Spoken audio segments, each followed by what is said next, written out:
এটা আজকে আমি বিয়ে বাড়িতে পরে যাব। এটা তাড়াতাড়ি করে সাইড করে রেখে দিই, নইলে ওই কুচুটে ননদটা দেখতে পেলে শাড়িটা নিয়ে চলে যাবে। বৌদি শোনো না,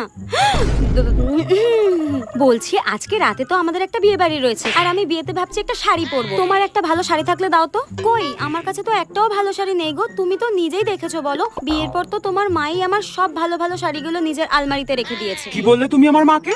তুমি নিজেই আলমারিটা দেখে নাও, আমার সত্যিই কোনো ভালো শাড়ি নেই গো। ঠিক আছে, দেখছি আমি। হ্যাঁ বৌদি, তোমার পেছনেটা কি গো? কোথায়? কিছু নেই তো। ওই তো পেছনে, ওই তো ডাইনিটার সব দিকে নজর থাকে। এইটা কি সুন্দর শাড়িটা। এটা আসলে কালকে আমার মা দিয়ে গেছিল। আরে আরে, দেখি শাড়িটা দাও দেখি। ওয়াও, শাড়িটা কি সুন্দর। আর তুমি ইচ্ছা করে লুকিয়ে রেখেছিলে না?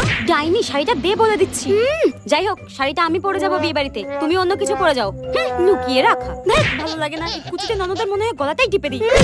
ডাইনি দেখি একটা।